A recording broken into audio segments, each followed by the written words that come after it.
कल्पना कीजिए एक बेहद शानदार और अभेद्य किले की। मतलब एक ऐसा आर्किटेक्चरल चमत्कार जिसे बनाने वाला कोई आम इंसान नहीं बल्कि एक बहुत बड़ा जीनियस। हाँ, एक मास्टर आर्किटेक्ट जिसे हर डिटेल पता है। वही तो। उसने इस किले की दीवारें इतनी ऊंची और मजबूत बनाई हैं कि दुनिया की कोई भी ताकत उन्हें पार न कर सके। लेकिन इस पूरी व्यवस्था में ना एक बहुत ही अजीब बात है। अजीब बात? वो कैसे? वो इंसान अपने अति आत्मविश्वास में उस किले का मुख्य दरवाजा ही खुला छोड़ देता है, ये सोचकर कि इस पर हमला करने की हिम्मत आखिर कौन कर सकता है। देखिए, ये तो असल में असीमित शक्ति का एक बहुत ही क्लासिक साइड इफेक्ट है। मतलब जब किसी के पास अथाह ताकत और ज्ञान आ जाता है ना, तो एक तरह का ब्लाइंड स्पॉट या अंधापन पैदा हो जाता है। हाँ बिल्कुल, एक ब्लाइंड स्पॉट। इंसान उन छोटी छोटी कमियों को नजरअंदाज करने लगता है जो आखिरकार पूरी व्यवस्था को ढहाने का कारण बनती हैं। और ये कोई नई बात नहीं है।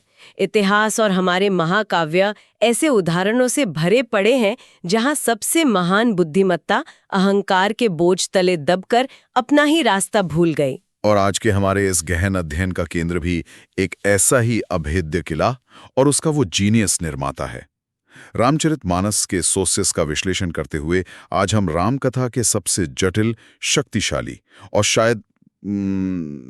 शायद सबसे ज्यादा रहस्यमय चरित्र रावण और उसके पूरे कुनबे की परतें खोलने वाले हैं। और ये सोर्सेज सिर्फ एक नायक और खलनायक की साधारण कहानी तक सीमित नहीं है ना? बिल्कुल नहीं। यहाँ रावण की असाधारण शक्तियों, उसके विस्तृत ज्ञान और उन गहरे मनोवैज्ञानिक पैटर्न्स का पूरा खाका मौजूद है जिन्होंने इतने प्रभावशाली साम्राज्य को राख में मिला दिया। रावण की पृष्ठभूमि को समझना इसीलिए सबसे ज्यादा जरूरी है, क्योंकि उसका पतन किसी अज्ञानता का परिणाम नहीं था, बल्कि अत्यधिक ज्ञान के विकृत हो जाने का परिणाम था। राइट। सोर्सेस के अनुसार रावण का जन्म परम पवित्र पुलस्त्य ऋषि के वंश में हुआ था। ये कोई साधारण वंशावली नहीं थी। पुलस्त्य ऋषि वही ना जो ब्रह्मा जी के मानस पुत्र थे? हाँ वही। इसका सीधा मतलब ये है कि रावण आनुवांशिक और बौद्धिक दोनों रूप से उस समय के सबसे निर्मल और उच्च कुल से आता था। वो केवल एक राजा नहीं था, वो एक प्रकांड विद्वान और भगवान शिव का परम भक्त था। और यही बात सबसे ज्यादा उलझाने वाली लगती है मुझे। मतलब एक तरफ हम एक ऐसे विद्वान को देखते हैं जिसे वेदों का पूरा ज्ञान है, और दूसरी तरफ अगर देखें तो उसकी तपस्या का तरीका बहुत ही हिंसक और क्रूर है। क्रूर किस मायने में? सोर्सेज में साफ लिखा है कि उसने अपनी कठिन तपस्या के दौरान अपने ही सिर काटकर भगवान शिव को अर्पित कर दिए थे। एक उच्च कोटि का विद्वान इतना अतिवादी कदम क्यों उठाएगा? क्या ये ज्ञान का चरम था या कुछ और ही चल रहा था उसके दिमाग में? मैं बताती हूँ, ये ज्ञान का नहीं बल्कि महत्वाकांक्षा का चरम था। देखिए, जब तपस्या और ज्ञान के साथ विनम्रता नहीं होती ना, तो वो एक बड़ा ही खतरनाक रूप ले लेती है। हाँ, बिना विनम्रता के ज्ञान। बिल्कुल।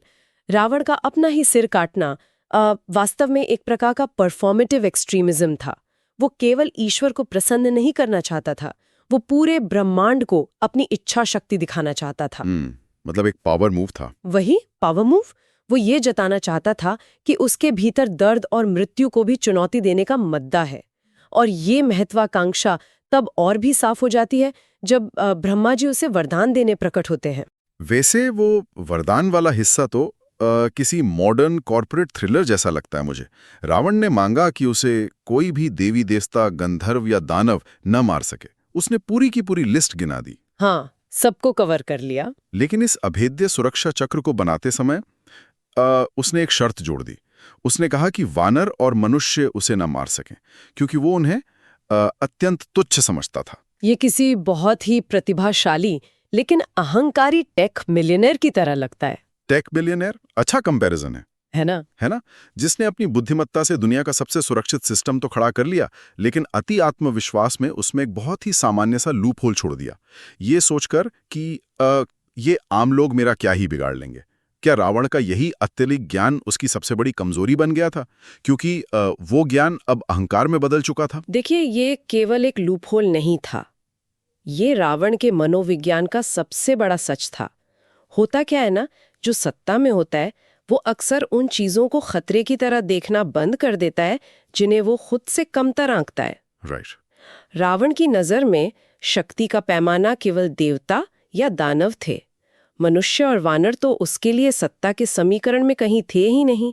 और राम और रावण का संघर्ष वास्तव में इसी वैचारिक टकराव का संघर्ष है। किस तरह का वैचारिक टकराव? सोर्सेस बहुत साफ बताते हैं कि राम निष्काम, कर्मशील और धर्म के आदर्श हैं। वो उस शक्ति का प्रतिनिधित्व करते हैं जो विनम्र है। इसके विपरीत अगर देखें तो रावण अहंकार का आदर्श है। जब ज्ञान खुद को ब्रह्मांड का केंद्र मानने लगे ना, तो वो ज्ञान नहीं रहता, वो एक प्रकार का अधर्म बन जाता है। लेकिन एक सवाल ये भी उठता है कि जब कोई इतना बड़ा साम्राज्य चला रहा हो तो उसके आसपास ऐसे लोग तो होते ही हैं जो उसे उसकी गलतियों का एहसास दिला सके। हाँ, एडवाइजर्स तो होते ही हैं। वही तो, कोई भी सिस्टम पूरी तरह से सिर्फ एक व्यक्ति के दिमाग से नहीं चलता। क्या रावण को सच में किसी ने चेतावनी नहीं दी थी? हमारे सोर्सेज इस बारे में एक बहुत ही अलग तस्वीर पेश करते हैं, जो रावण के पारिवारिक ढांचे और उसके आंतरिक दरबार पर फोकस करती है। ये सच है कि सत्ता अक्सर एक बहुत ही मजबूत इको चेम्बर बना देती है, जहां शासक तक केवल वही बातें पहुंचती हैं जो वो सुनना चाहता है। बिल्कुल। लेकिन रावण के मामले में ये इको चेम्बर बाहर वालों ने नहीं, बल्कि उसके अपने अहंकार ने बनाया था। और इस एको चेम्बर को तोड़ने की सबसे बड़ी कोशिश खुद उसकी पत्नी मंदोदरी ने की थी, है ना? हाँ, मंदोदरी कोई आम रानी तो थी नहीं। वो माया दानव की पुत्री थी, जो खुद माया और वास्तुकला का बहुत बड़ा ज्ञाता था। हाँ, वो अत्यंत बुद्धिमती थी। वो लगातार रावण को समझा रही थी कि राम कोई आम मनुष्य नहीं है। वो साफ साफ कह रही थी कि राम से शत्रुता खत्म करके सीता को लौटा दिया जाए। लेकिन रावण का रिएक्शन क्या था? वो मंदोदरी की चेतावनियों पर जोर जोर से हंसता है। देखिए, ये हंसी ना केवल उपहास नहीं है, ये एक असुरक्षित शासक का एक डिफेंस मैकेनिज्म है। डिफेंस मैकेनिज्म कैसे? मतलब जब एक अहंकारी व्यक्ति को ठोस तर्कों से चुनौती मिलती है और उसके पास कोई तार्किक जवाब नहीं होता ना, तो वो क्या करेगा? वो सामने वाले का चरित्र हनन शुरू कर देता है। बिल्कुल यही होता है, रावण ठीक यही करता है। वो मंदोदरी की सलाह पर विचार करने के बजाय उल्टे स्त्रियों के 8 अवगुण गिनाने लगता है। साहस, झूठ, चंचलता, छल, भय, मूर्खता, अपवित्रता और निर्दयता। हाँ, उसने पूरा टॉपिक ही डाइवर्ट कर दिया। वही तो, वो अपनी ही शुभचिंतक पत्नी की सही सलाह को उसकी मूर्खता और भय का नाम देकर खारिज कर देता है। मतलब ये देखकर हैरानी होती है कि एक जीनियस इंसान, जिसके पास इतना बड़ा इंटेलिजेंस नेटवर्क है, जो दुनिया भर की जानकारी रखता है, वो अपनी सबसे करीबी सलाहकार की बात को इतनी आसानी से दरकिनार कैसे कर सकता है? क्योंकि रावण उस समय तक खुद को अजेय मान चुका था। उसको लगता था उसे कोई हरा ही नहीं सकता। और इस भ्रम को मजबूत करने में उसके बेटे मेघनाद, जिसे इंद्रजीत भी कहा जाता था, उसकी बहुत बड़ी भूमिका थी। इंद्रजीत तो अपने आप में एक बहुत बड़ा योद्धा था। बिल्कुल, इंद्रजीत कोई आम योद्धा नहीं था। सोर्सेस बताते हैं कि रणभूमि में उसके आते ही देवता भी डरकर स्वर्ग भाग जाते थे। अब सोचिए, जब आपके अपने ही घर में एक ऐसा बेटा हो जिसने देवराज इंद्र को हरा दिया हो, तो सत्ता का मद और भी गहरा हो जाता है ना? हाँ, पर तो अहंकार आसमान पर होगा ही। एक ऐसा नेता जो आलोचना को बर्दाश्त नहीं कर सकता और जिसके पास असीम भौतिक ताकत हो, वो अपनी ही तबाही की नींव खुद तैयार करता है। दरबार में बैठे बाकी मंत्री भी रावण को वही सलाह देते थे जो उसे पसंद थी, क्योंकि सच बोलने का सीधा मतलब था मौत को बुलावा देना। लेकिन हर कोई मौत से नहीं डर रहा था। इसी एको चैम्बर के भीतर 2 ऐसे चरित्र भी थे जिन्होंने रावण को आईना दिखाने की कोशिश की। उसके 2 भाई, कुंभकर्ण और विभीषण। हाँ, ये दोनों बहुत ही महत्वपूर्ण चरित्र हैं। और इन दोनों ने जिस तरह से इस संकट को हैंडल किया ना, वो इंसान के अंतर्द्वंद और पारिवारिक वफादारी पर एक बहुत बड़ी बहस खड़ी करता है। मैं इसको इस तरह देखती हूँ कि कुंभकर्ण और विभीषण के रास्ते सत्ता और नैतिकता के बीच के उस चुनाव को दर्शाते हैं जिसका सामना अक्सर कई लोगों को करना पड़ता है। कुंभकर्ण का मामला एक गहरे दुख की कथा है। वो असीम बलशाली था, लेकिन वो भ्रमित नहीं था। यही बात तो सबसे ज्यादा खटकती है। मतलब जब रावण कुंभकर्ण को युद्ध के लिए जगाता है तो कुंभकर्ण को पूरी स्थिति समझ में आ जाती है। वो रावण से साफ कहता है कि तुमने जगदम्बा का हरण किया है और अब तुम अपना कल्याण चाहते हो। हाँ, उसे सब पता था। मतलब उसे पता था कि राम साक्षात परमात्मा है और रावण बिल्कुल गलत है। लेकिन इतना सब जानने के बावजूद वो रावण का साथ नहीं छोड़ता। वो युद्ध के मैदान में उतरता है और राम के हाथों मारा जाता है। अगर उसे पता था कि उसका भाई गलत है तो उसने उसका साथ क्यों दिया? क्योंकि कुंभकर्ण कर्तव्य की एक बहुत ही सीमित और पारंपरिक परिभाषा में बंधा हुआ था। उसके लिए रक्त संबंध और भाईचारे का कर्ज वैश्विक सत्य या धर्म से बड़ा था। ओ, तो वो ड्यूटी बाउंड था एक तरह से। बिल्कुल। वो जानता था कि वो अधर्म की तरफ से लड़ रहा है, लेकिन उसने पारिवारिक मोह को नहीं तोड़ा। ये एक तरह का फेटल फ्लॉ है, जहां इंसान ये तो जानता है कि सही क्या है, लेकिन अपने निजी रिश्तों के कारण उस सही रास्ते पर चलने की हिम्मत नहीं जुटा पाता। और यहीं एंट्री होती है विभीषण की, जिसने एक बिल्कुल अलग रास्ता चुना। सोर्सेस के अनुसार विभीषण जन्म से ही विष्णु भक्त और ज्ञान विज्ञान का भंडार था। जब उसने दरबार में रावण को वही बात समझाने की कोशिश की जो मंदोदरी और कुंभकर्ण कह रहे थे, तो रावण ने अपने अहंकार में अंधे होकर उसे लात मारकर निकाल दिया। हाँ, वो अपमानित होकर निकला था वहां से। वही। और फिर विभीषण ने रावण को छोड़ा और सीधे राम की शरण में चला गया और अंततः लंका का राजा बना। लेकिन यहां मुझे थोड़ा डेविल्स एडवोकेट बनना पड़ेगा। अच्छा, बनिए डेविल्स एडवोकेट, बताइए। विभीषण के इस कदम को इतिहास में बहुत बार गद्दारी भी कहा गया है ना? हाँ। आज के कॉर्पोरेट वर्ल्ड में देखें तो अगर कोई इंसान अपनी कंपनी की कमियां देखकर किसी प्रतिद्वंद्वी कंपनी के पास चला जाए तो उसे विसल ब्लोअर कम और गद्दार ज्यादा माना जाएगा। तो क्या विभीषण का फैसला पूरी तरह से नैतिक था? देखिए, ये तर्क अक्सर दिया जाता है, लेकिन इसे समझने के लिए हमें राम के परिवार और रावण के परिवार के बीच के वैचारिक अंतर को देखना होगा। वैचारिक अंतर जैसे अब राम और भरत का रिश्ता देखिए। वहां सत्ता या अधिकार छोड़ने की होड़ लगी हुई है। राम राज्याभिषेक छोड़कर वन जा रहे हैं और भरत वो खाली राज्य सिंहासन ठुकरा रहे हैं। हाँ, वहां कोई पावर ग्रैब नहीं है। बिल्कुल। और दूसरी तरफ रावण का परिवार है, जो केवल सत्ता, भय और ब्लाइंड ओबीडियंस या अंध आज्ञाकारिता से बंधा है। धर्मशास्त्रों के अनुसार जब आपका परिवार या आपका राज्य मानवता और धर्म के मूल सिद्धांतों के ही खिलाफ खड़ा हो जाए ना, तो वहां वफादारी निभाना कोई गुण नहीं है, वो अपराध में भागीदार बनना है। मतलब गलत का साथ देना भी तो गलती है। एग्जैक्टली। विभीषण का निर्णय ये स्थापित करता है कि सत्य, न्याय और धर्म किसी भी रक्त संबंध या राष्ट्र की सीमाओं से बहुत ऊपर है। विभीषण ने गद्दारी नहीं की, उसने उस व्यवस्था को अस्वीकार किया जो अपनी ही विनाश की ओर दौड़ रही थी। ये वाकई एक बहुत ही सशक्त दृष्टिकोण है और यही वैचारिक संघर्ष इस महाकाव्य को इसके सबसे चरम बिंदु यानी अंतिम युद्ध तक ले जाता है। सोर्सेज में इस युद्ध का जो विवरण है वो केवल मारकाट नहीं है, बल्कि प्रतीकों यानी सिंबल्स का एक बहुत बड़ा जाल है। हाँ, युद्ध का हर सीन कुछ कहता है। बिल्कुल। रावण युद्ध के मैदान में भयानक माया रचता है और सबसे दिलचस्प दृश्य तो वो है जहां राम रावण के सर काटते हैं और वे सर बार बार फिर से उगाते हैं। ये बार बार सर उगाने का लॉजिक क्या है? ये सिर्फ कोई मैजिक ट्रिक तो नहीं हो सकती? बिल्कुल नहीं। ये रामचरितमानस के सबसे गहरे रूपकों यानी मेटाफर्स में से एक है। ये कटते और उगते सर इंसान की कभी ना खत्म होने वाली इच्छाओं यानी विषय भोगों के प्रतीक हैं।